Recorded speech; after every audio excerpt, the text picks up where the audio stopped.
இன்னைக்கான அப்டேட்ஸில் நம்ம கமல் சாருடைய கதையில் விஜய் சார் நடிக்க போகிறாங்க. அதை பற்றி இந்த வீடியோ எண்டில் பார்க்கலாம்.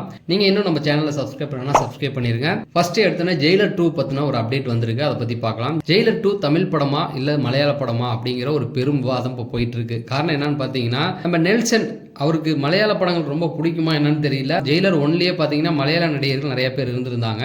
அந்த வில்லன் வந்து மலையாளத்திலேருந்து வந்தவர், அதனால முக்கியத்துவம் அங்கேருந்து இருந்தது. இப்போ இந்த பார்ட் 2லையும் பார்த்தீங்க அப்படின்னா நிறைய பேர் வந்து மலையாளத்திலேருந்து தான் எடுத்திருக்காராம்.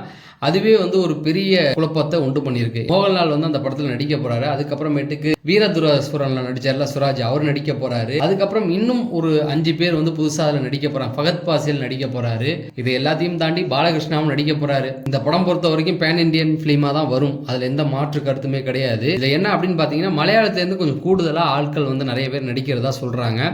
எது எப்படியா இருந்தா என்ன, மக்களுடைய கவனம் ஃபுல்லா பாத்தீங்கன்னா தலைவர் மேலதான் இருக்க போது.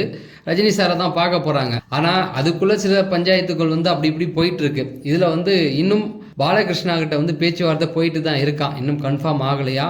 பெரிய எதிர்பார்ப்புக்கு உருவாக்கப்பட்டிருக்க ஒரு விஷயம்னா இது மட்டும்தான். இதுல பாலகிருஷ்ணாவுக்கு இப்ப அடிக்கிறதெல்லாம் லக்குங்கிற மாதிரியே போயிட்டு இருக்கு. தெலுங்குல வந்து பிக் பாஸ் பார்த்துருப்பீங்க. பிக் பாஸ் வந்து இங்கே தமிழில் கமல் சார் பண்ணார், இப்போ விஜய் சேதுபதி பண்ணுறாரு. தெலுங்குல வந்து ஃபஸ்ட்டு ஜூனியர் என்டிஆர் பண்ணார், அப்புறம் நானி பண்ணார்.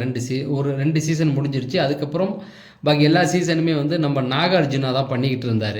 இப்போ அவர் வந்து 9வது சீசன் வந்து பண்ண போகிறது இல்லை அப்படிங்கிற மாதிரி சொல்லிக்கிட்டு இருக்காங்க.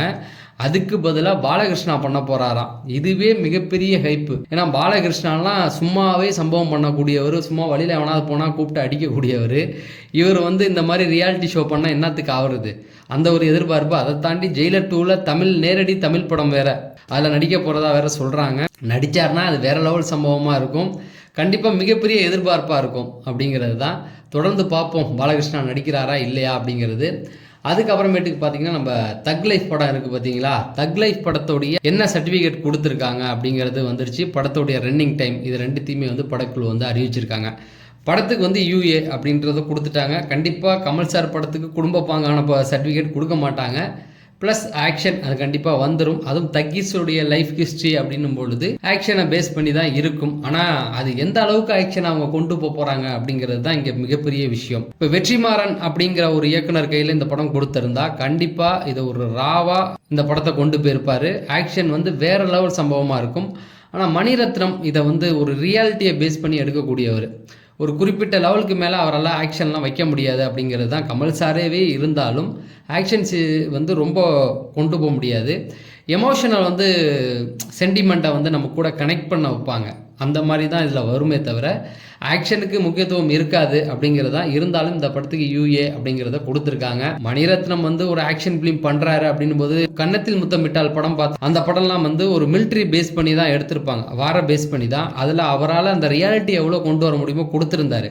இந்த படமும் அதை பேஸ் பண்ணி தான் வரும். ஏன்னா அந்த காலகட்டத்தில் அந்த வெள்ளைக்காரவங்களுக்கும் இவங்களுக்கும் நடந்த ஒரு வரலாறு தான். அதுவே பெரிய பஞ்சாயத்தாக போயிட்டுருக்கு. ஏன்னா நான் எல்லா வீடியோலும் சொல்லிக்கிட்டு இருக்கேன், இது வெள்ளைக்காரவங்களுக்கும் ராஜஸ்தானில் இருந்தவங்களுக்கும் உள்ள வரலாறா இல்லை கயல்பட்டினத்தில் புதுசாக ஒரு வரலாறு. ஏன்னா சேரமான் அப்படிங்கிறவர் வந்து இங்கேருந்து அரேபியா போனார். அந்த வரலாறை பேஸ் பண்ணி எடுக்கிறாங்களா அப்படிங்கிறதும் தெரியல. ஆனால் எது எப்படியா இருந்தாலும் ஒரு 20 நாளுக்குள்ளே அந்த வரலாறு நமக்கு தெரிஞ்சிடும். ஆனால் இந்த படம் பொறுத்த வரைக்கும் UA 2.25 மணி நேரம் இந்த படம் வந்து ஓடுதான். அதுவே பெரிய விஷயம். 2.25 மணி நேரத்தில் முடிச்சது. ஏன்னா இந்த மாதிரியான வரலாறு எடுக்கும் பொழுது 3 மணி நேரம் தாண்டும். ரொம்ப கரெக்டாக எடிட்டர் வந்து கட் பண்ணி கொண்டு வந்திருக்காருன்னு நினைக்கிறேன். ஏன்னா அதை தாண்டினாலும் நம்மளால உட்கார முடியாது. 2.25ங்கிறது அதிகம்தான். இன்னும் ஒரு 1/4 மணி நேரம் கம்மி பண்ணால் கூட நல்லா இருக்கும் அப்படிங்கிறது தான். அடுத்து பார்த்தீங்க அப்படின்னா, நம்ம விஜய் ஆண்டனி எல்லாருமே தெரியும், மியூசிக் டைரக்டராக உள்ள வந்தவர். அப்புறம் அப்படி ஒரு சில படங்கள் பண்ணிட்டாரு. இப்போ 26 படங்கள் பண்ணிட்டாரு. அவருடைய 26வது படத்தை பற்றின ஒரு அப்டேட் வந்திருக்குது. என்ன அப்படின்னு பார்த்தீங்கன்னா, லாயர் அப்படிங்கிற ஒரு படம் தான். இன்னைக்கு தமிழ் சினிமாவில் அதிக நம்பர் ஆஃப் கவுண்ட் மூவிஸ் வச்சிருக்கிறது யாருன்னு பார்த்தீங்கன்னா இவர் தான். எப்படியுமே ஒரு 5-6 படங்கள் வச்சிருப்பாரு போல. லாயர்னு வச்சிருக்காரு, ககன, மார்கன், வள்ளி மயில், அக்னி சிறகு இப்படின்னு சொல்லி ஒரு 10 படத்துக்கு மேலே இவர் கையிலேயே லைனப்பில் இருந்துகிட்டு இருக்கு. எதுக்கு சொல்கிறேன் அப்படின்னா, தமிழ் சினிமாவில் முன்னணி நாயகனாக இவர் தான் இப்போ வளம் வந்துகிட்டு இருக்காரு. நீங்கள் பெரிய இப்போ ரஜினி சாரே பார்த்தீங்கன்னா கூலின்னு ஒரு படம் இருக்குது, ஜெயிலர் 2 இருக்குது. இந்த பக்கம் பார்த்தீங்கன்னா விஜய் சார்கிட்ட ஜனநாயகன், அஜித் சார்கிட்ட படமே கிடையாது, சிவகார்த்திகேயன்ட்ட மதராசி, பராசக்தி, இப்படி எல்லாருமே பெரிய ஹீரோ கிட்ட 2 படங்கள் தான் இருக்குது. இவர்கிட்ட தான் அடித்து தம்சம் பண்ணிக்கிட்டு இருக்காரு. சரி, அதுக்கப்புறமேட்டுக்கு நம்ம வெற்றிமாறன் இருக்கார் இல்லையா, வெற்றிமாறனும் தனுஷும் கூடி சீக்கிரம் இணைய போகிறாங்க அப்படிங்கிற மாதிரி செய்தி வந்திருக்கு. வடசென்னை 2ல் திரும்பவும் இணைவாங்க அப்படிங்கிற மாதிரி நீங்கள் சொல்லுவீங்க. கண்டிப்பாக அது வடசென்னை 2 கிடையாதான். ஏன்னா ஐசரி கணேஷ் தான் இந்த படத்தை தயாரிக்கிறார். ஐசரி கணேஷ் வந்து வெந்து தணிந்தது காடு அந்த படத்துடைய தயாரிப்பாளர். அவர் தான் வந்து இந்த படத்தை தயாரிக்கிறாரு. வெற்றிமாறனும் தனுஷும் இணைந்தால் அது வடசென்னை 2ஆக தான் இருக்கும் அப்படின்னு எல்லாருக்குமே தெரியும். ஆனால் வடசென்னை 2 தயாரிப்பாளர் வந்து தனுஷ் வந்து அவருடைய பொருளை இது யார்ட்டையும் கொடுக்க மாட்டார். ஏற்கனவே இப்போ நயன்தாரா கூட ஒரு பஞ்சாயத்து போயிட்டு இருந்தது, எல்லாருக்குமே தெரியும். அதனால் அவருடைய பேனரில் இருக்க உரிமையை யாருக்கும் தரமாட்டார். இப்போ ஐசரி கணேஷ் பொறுத்த வரைக்கும் வேறு ஒரு படம் தயாரிக்கிறது தான் பேச்சுவார்த்தை போயிட்டு இருக்குதான். தனுஷ் வந்து வடசென்னை 2 எப்போ வரும்னு தெரியல. ஏன்னா அதுக்குள்ளே நிறைய சட்ட சிக்கல்கள் இருக்குது. அதனால் அவ்வளோ சீக்கிரம் அந்த படத்தை எடுக்க முடியாதுன்னு வெற்றிமாறனே சொல்லியிருக்காரு. இன்னும் நாட்கள் ஆகும். நாட்கள் ஆனதுக்கப்புறம் வடசென்னை 2 வரும் அப்படிங்கிறது தான். தனிவர்மன் 2 பற்றின ஒரு அப்டேட் வந்திருக்கு. 2015 ரிலீஸ் ஆகி தமிழ் சினிமாவில் இந்திய சினிமாவையே தன்னுடைய பக்கம் திருப்பி வச்சவர் தான் மோகன் ராஜா. அது வரைக்கும் பார்த்தீங்கன்னா தெலுங்கில் வந்த படத்தை அப்படியே ரீமேக் பண்ணி ஒரு எழுத்து விடாமல் அப்படியே இங்கே பேச வச்சு நடிக்க வச்சவர் தான். சொந்தமாக ஒரு கதையை எழுதி இந்திய சினிமாவே தன் பக்கம் திருப்பி பார்த்தவர்.